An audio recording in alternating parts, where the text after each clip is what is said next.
Bienvenidos a esta nueva clase de estabilidad 3, la última correspondiente a la parte práctica. Y lo que vamos a ver aquí hoy es línea de influencia, un ejemplo de aplicación práctica de este tema. Esto ya, la parte teórica de esto ya fue dado, les recomiendo que asistan a esa clase, que la vean, que la estudien bien, ya que de esa manera lo que veamos acá va a ser mucho mejor asimilado, ¿sí? Vamos a pasar entonces, vamos a ver un poco de motivaciones, tres cositas en particular, algo que fue mencionado también en la teoría. La primera motivación son las cargas móviles, ¿sí? Vimos que existen muchos casos en estructuras en los que precisamos conocer cómo se comporta una estructura o una sección cuando tenemos cargas móviles. No siempre, y capaz que casi nunca, las cargas en su totalidad son estáticas, quietas, sino que son dinámicas, ¿sí? Se pueden mover, los estados de cargas pueden cambiar. Entonces justamente lo que precisamos es analizar cómo se comporta la estructura en ese caso, en esos casos. Un ejemplo que vemos en pantalla son puentes grúa, mejor dicho.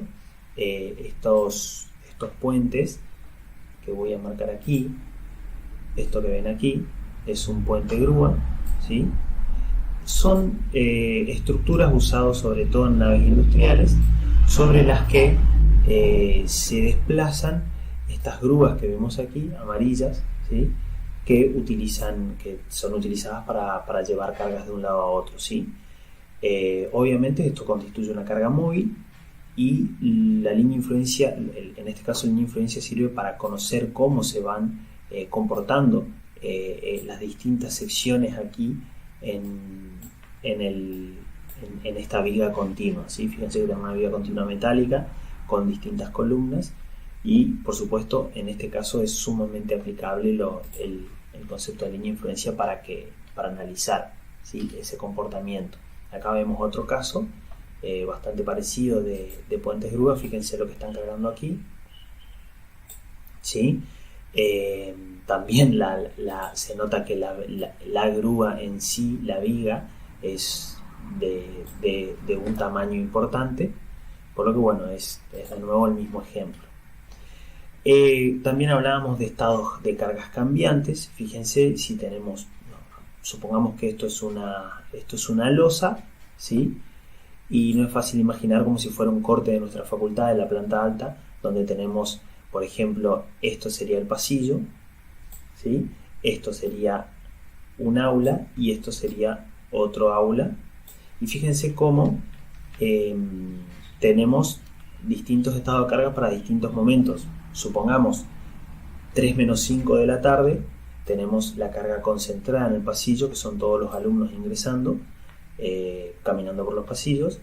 A las 3 y cuarto o 3 y 10, cuando se van llenando las aulas, ¿sí? Esta carga superior se va redistribuyendo.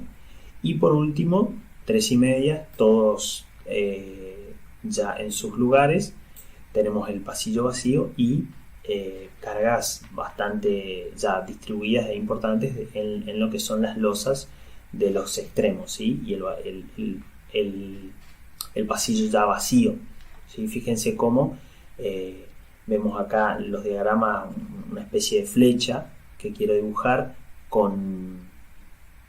donde mostramos también donde se van dando las solicitaciones de tracción, ¿sí? Fíjense cómo van cambiando.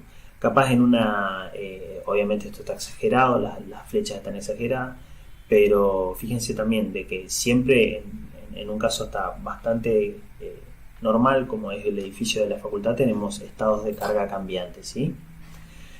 Y por último, la búsqueda de los estados de carga más desfavorables para distintas estructuras. El caso más emblemático de nuestra zona es el puente, ¿sí? Fíjense que obviamente en un puente tenemos cargas distribuidas, cargas móviles. Tenemos casos donde estas cargas móviles pueden llegar a influir en las solicitaciones, y en estos casos buscar las solicitaciones, las cargas más desfavorables, ¿sí? Un caso muy particular es del que se habla mucho siempre, es de este tramo, que se encuentra bastante, no se va a caer, no se preocupen, pero tiene una deformación bastante importante. Pero bueno, es simplemente para mostrar cómo lo que, de nuevo, siempre tratamos de mostrarle cómo lo que damos en realidad sí sirve para algo. Bien, pasando al ejercicio, esto es lo que vamos a... perdón, antes de ver el ejercicio vamos a pasar a una definición, a la línea de influencia, ¿sí? Y recuerden, recordando estas definiciones, la línea de influencia de una solicitación o una deformación en una sección AA es un diagrama tal que en su ordenada Y, en una determinada escala, mida el valor de la solicitación en la sección AA. Solicitación o deformación, ¿sí? Epa. Ahí está. Solicitación o deformación. Cuando en el punto I actúa una carga de referencia de valor unitario. Entonces, es lo que vemos aquí. Vemos que tenemos una carga P igual a 1, una tonelada en el punto I, ¿sí? Y cuando tenemos una carga P de una tonelada del punto I, tenemos un valor de 0,06. A ver, vamos de nuevo.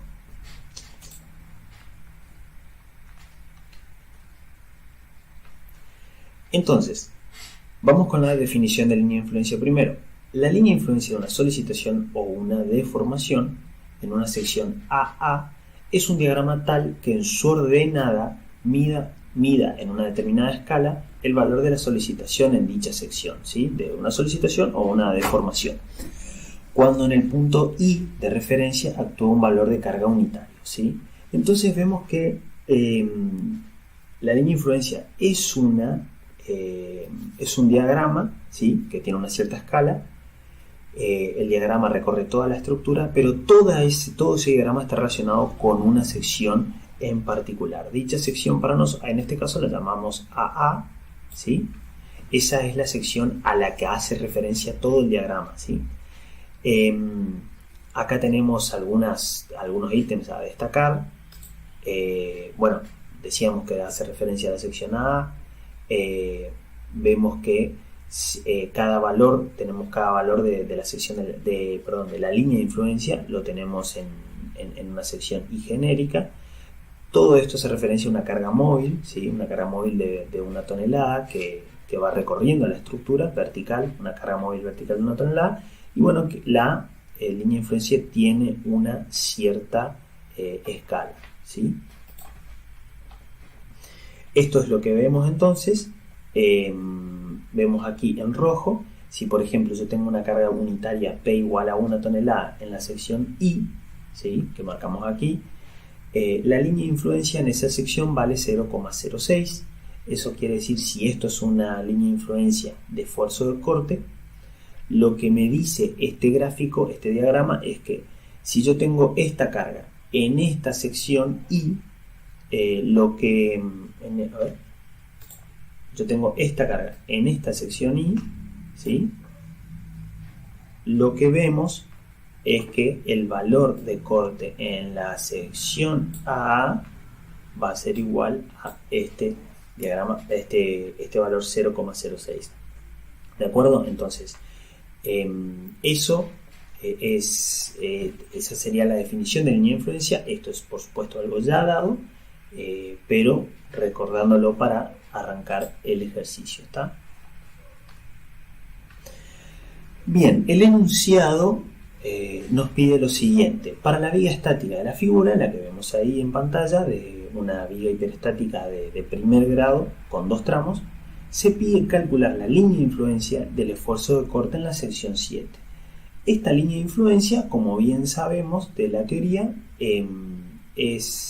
la denotamos como eta Q sub 7, ¿sí? Eta es justamente por la notación que usamos de línea de influencia, ¿sí? Q, por supuesto, es el esfuerzo de corte, y 7 es porque estamos buscando el corte en la sección 7. ¿De acuerdo? Bien. Pasando entonces al desarrollo, nos dice lo siguiente. Al contar con una estructura hiperestática, el primer paso consiste en hallar las líneas de influencia de las incógnitas hiperestáticas. siendo en este caso solo una la incógnita, por supuesto. Luego se podrá proceder al cálculo de las líneas de influencia, de las solicitaciones, reacciones, etcétera, lo que se nos pide, ¿sí? Y ahí vemos una ecuación en la que están los distintos términos que componen la línea de influencia que buscamos, ¿sí? La línea de influencia del esfuerzo de corte en la sección 7. Y dichos términos son la línea de influencia del esfuerzo de corte en la sección 7, para el caso isostático, ¿sí? Por eso el 0. Luego tenemos el esfuerzo de corte en la sección 7, para el estado 1, esto no es una línea de influencia, es un valor, y la línea de influencia de la incógnita hiperestática, ¿sí? Que es lo primero que vamos a determinar. Y acá abajo vemos detallados los nombres de cada uno de los términos. Insisto, ya por última vez, es muy importante que hayan visto el video de teoría antes, porque de esa manera lo que yo digo, si no lo vieron, va a parecer chino básico o no, capaz no lo explico, pero ya fue explicado antes, entonces para no entrar en reiteraciones, ¿sí? Primer paso, dijimos entonces, determinar la línea de influencia de la incógnita hiperestática eta x1, ¿sí? De la incógnita hiperestática x1, eta x1 sería la denominación que usamos en línea de influencia. Vamos a utilizar, como ya se mencionó, el método de superposición de efectos matriz beta, ¿sí? Recordando un poco, si usa el método de las fuerzas o matriz beta, para determinar las incógnitas hiperestáticas utilizábamos la matriz beta, que era una matriz que es función solamente del isostático fundamental, y luego el vector de coeficientes dependientes de los distintos estados de carga, ¿sí? Esto era un pequeño repaso de matriz beta. Acá de nuevo nada más que un pequeño repaso. Vemos que si tuviéramos que resolver este caso de la vía continua de una sola incógnita hiperestática, si lo tuviéramos que resolver con matriz beta, vemos que tendríamos esta ecuación de aquí, ¿sí? En la que al ser un hiperestático solo de primer grado, nuestra matriz beta nos va a ser más que una matriz de 1 por 1, un escalar, ¿sí? Y acá vemos cómo se determina la matriz beta y el término delta 1, 0. Esto ya es algo visto. Dijimos entonces que beta 1, 1 es un factor que no depende de las cargas externas, ¿sí? Pero por supuesto delta 1, 0 sí. Entonces, si hacemos la analogía dada en la teoría, en la que a cada término vamos viendo qué depende y qué no depende del estado de cargas, vemos que la línea de influencia de nuestra incógnita hiperestática es x1, va a ser función obviamente de beta 1, 1, pero que es una constante, y de la línea de influencia de delta 1, 0, ¿sí? El cálculo de beta 1, 1 es algo ya visto. Debemos primero elegir un isostático fundamental. ¿Qué isostático fundamental vamos a elegir? El que vemos en batalla. Ponemos una rótula en el apoyo central, ¿sí? De esta manera tenemos dos vigas simplemente apoyadas.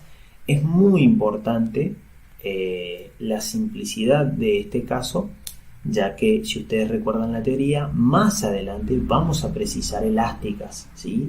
Vamos a precisar determinar elásticas para distintos tipos de vigas y estados de carga.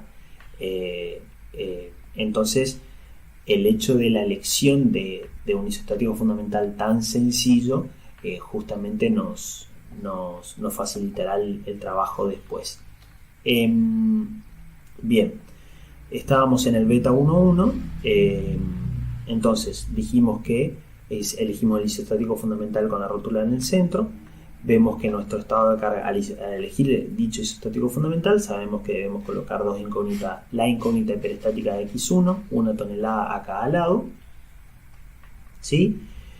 Y el cálculo del delta 1, 1 no es más que lo visto siempre, ¿sí? Hacemos la integral entre uno y otro, y haciendo estas integrales ¿sí? Para el tramo AB, que era el primer tramo, el tramo más corto de 6 metros, y para el tramo BC obtenemos el valor del beta 11. En este caso utilizamos el beta 11 asterisco, del cual también ya habíamos hablado, ¿sí? Donde no consideramos dividido por E por I, etc. Esto es algo ya visto. Vamos a pasar entonces a la línea de influencia del delta 10.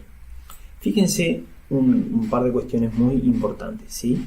Estamos en el estado 0, ¿sí? ¿Se me fue? Ahí está. Estamos en el estado 0, ¿sí? El estado 0 es una función de X. Si ustedes se acuerdan, antes de nuestro estado 0 era una carga distribuida en un punto, o mejor dicho, en un tramo, una carga puntual en otro punto, una cupla aplicada, pero era algo, digamos, estático, ¿sí? Ahora tenemos, recuerden, una carga móvil, una carga que va variando su posición.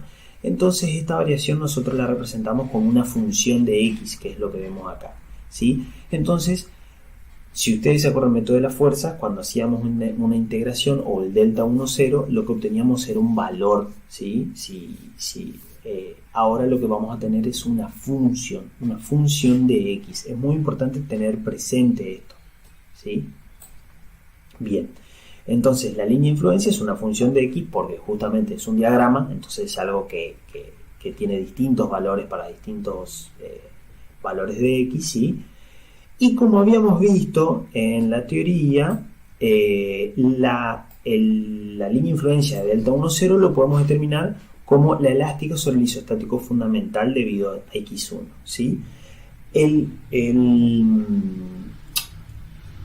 Recuerden, tenemos una viga simplemente apoyada. Imaginemos primero el primer tramo, el tramo AB de 6 metros. Tenemos una viga simplemente apoyada. Hacemos variar X de izquierda a derecha, arrancando en el primer apoyo, ¿sí? Tenemos, bueno, la elástica, el valor de la elástica en cada punto sería, lo llamamos I. En este caso, en realidad, si vamos a tabla, lo podemos encontrar con distintos nombres. Tenemos un momento aplicado en el extremo contrario a donde estamos, a donde arranca X, ¿sí? Esto es muy importante para más adelante, ¿sí? A la izquierda arranca X, M está aplicado a la derecha, y acá vemos el valor de la flecha.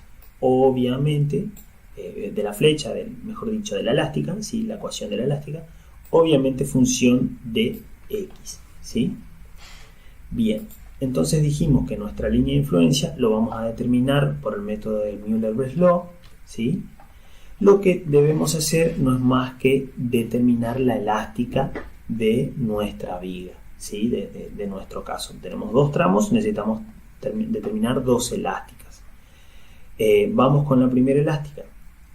Para el tramo AB, vamos a arreglar eso. Para el tramo AB,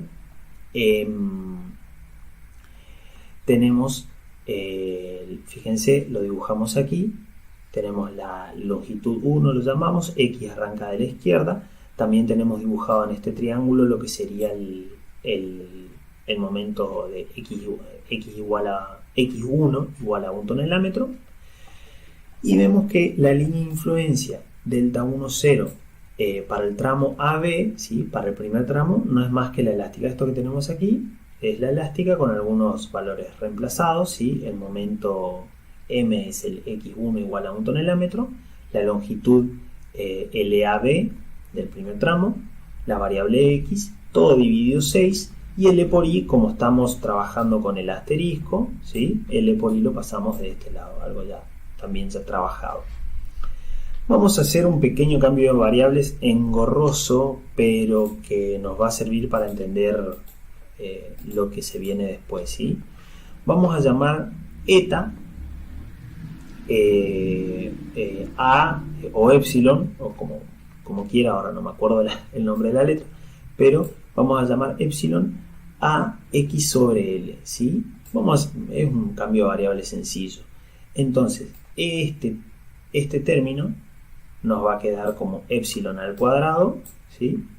Y si ponemos acá una LAB, esto nos va a quedar al cuadrado, me salió horrible, pero se entiende, y acá nos va a quedar epsilon, ¿sí? Entonces todo esto nos va a quedar esto, con este cambio de variables nos queda la expresión que tenemos aquí abajo, ¿sí? ¿Por qué lo hacemos? Hacemos este cambio de variable para que sea más claro y se entienda mejor el paso siguiente, ¿sí? Bien, ahora para simplificar todo este choclo, vamos a llamar a todo esto, lo llamamos WD, ¿sí? Y todo esto inclusive es una constante, ya que tiene valor, ¿sí? O sea, no es variable, ¿sí? Entonces todo esto nos va a quedar, fíjense, esto nos queda como WD y esto nos queda como menos 6, ¿sí? Hago una salvedad aquí, dibujo un signo de interrogación grande. El signo de este menos 6 lo vamos a trabajar después, ¿sí? Pónganle ahí un pin y después lo trabajamos. Entonces ya tenemos la línea de influencia de nuestro delta